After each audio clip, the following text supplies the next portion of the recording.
Brandon with goHUNT, here to talk about riflescopes, particularly second focal plane and first focal plane. We always get questions as to which is better than the other, or what exactly it means to be second focal plane or first focal plane.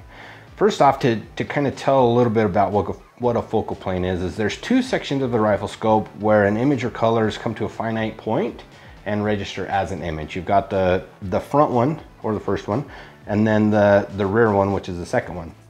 And depending on where they place the reticle, so the crosshairs or the piece that you look through, in which one of those planes will determine the functionality of it. So a second focal plane is exactly that, it's placed in the second one. The first focal plane, exactly that, placed in the first focal plane. So in a first focal plane, when you add magnification, or you zoom in if you will, the reticle gets bigger. So any of the subtensions will stay the same throughout that entire magnification ring. And so a use case on that is a guy that's just gonna shoot holdover. You know, a guy that knows that fourth line down is 4 MOA. No matter what the magnification in a first focal plane scope is, he can hold that 4 MOA at whatever yardage he knows that line is good for. Whereas in a second focal plane, those lines change the MOA depending on the zoom level. So typically those are set at the highest magnification level.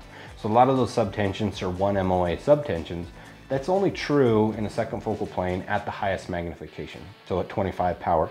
So if you're stalking through the woods and you have it cranked down to 5 power, you know, in close quarter, those subtensions aren't going to give you an accurate reading. So some of the advantages of that are going to be, you know, a guy that just wants to use holdover, first focal plane is going to be accurate throughout the entire magnification range. Whereas one of the disadvantages of a first focal plane is if you are in close quarters and you've got that zoomed all the way out to 5 power, the reticles are tiny. They're so fine and small that a lot of times it's hard to hold, you know, accurately on target. Whereas, you know, a long distance shot, you've got it cranked all the way to 25.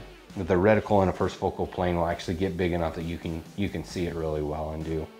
But really, when it comes down to the question of which is better, it really comes down to the situation that you find yourself in or what you're used to. This particular one is a second focal plane because that's what I was used to for so many years. I chose to just stay standard. I do like having the same reticle, you know, size no matter what magnification level I'm on. I am going to be playing around with the first focal plane because I do see advantages to being able to have or use those subtensions within your reticle for using holdover. You know, if you're a guy that uses the turrets, you know, either one will work fine. You're going to be adjusting your MOA with a turret. Which is better, which is right for hunting or not, really comes down to personal preference. What you like most, what you're most comfortable with.